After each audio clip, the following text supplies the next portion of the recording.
இது அப்படின்னு சொன்னால் அதற்கு அவர் சொல்லுகின்றது, வள்ளுவ பெருமானுடைய இதில் பயன் தூக்கார் செய்த உதவி நயன் தூக்கின் நன்மை கடலில் பெரிது அப்படின்னு சொன்னார்.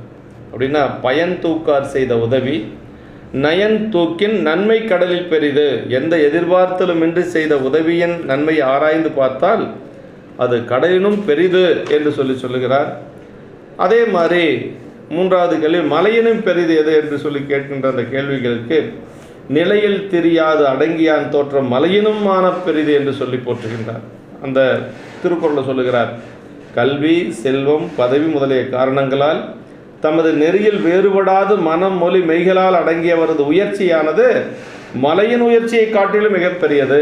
அப்படின்னா அந்த மலையை விட உயர்ந்த நிலையில் இருக்கக்கூடியவர்கள் அவர்கள் என்று சொல்லி, அதாவது கல்வி செல்வம் பதவி முதலிய எல்லாம் வந்தும் கூட தமது நெறியில் மாறுபடாது அந்த மனம் மொழி மெய்களால் அடங்கி இருந்து இருக்கக்கூடியவங்களுடைய அந்த உயர்ச்சி இருக்குது பாருங்கள், அது மலையினுடைய உயர்ச்சி காட்டிலும் உயர்ந்தது. ஏன்னா செல்வம் வருகின்ற பொழுது, கல்வி வருகின்ற பொழுது ஒரு செருக்கு வரும், பதவி எல்லாம் வருகின்ற பொழுது செருக்கு, அந்த செருக்கெல்லாம் இல்லாமல் யார் ஒருவர் அடங்கி நின்று பணி செய்கின்றார்களோ அவங்களுடைய நிலை தான் மலையை விட பெரியது என்று சொல்லி அந்த மலையின் உச்சியை காட்டில் மிகப்பெரியது என்று சொன்னார். இப்படி இளம்பருவத்திலேயே கல்வி கேள்விகளில் சிறந்தவராய் பல கலைகளிலே வல்லவராக அறிவும் சீலமும் நிரம்பியவராய் ஆசிரியர் விளங்கியதுனால அவர் அந்த காலத்தில் அரசு ஆட்சி செய்த அனபாய சக்கரவர்த்தி 1123 ஆண்டு 1148 ஆண்டு என்று சொல்லி அவருடைய காலத்தை சொல்லுகிறார்கள்.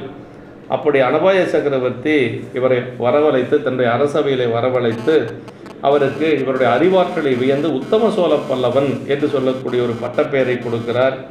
பட்டப்பெயரை கொடுத்து தனக்கு முதன் மந்திரியாக பாருங்க, அந்த காலத்துல எல்லாம் ஒரு மந்திரினா எப்படி இருக்கு.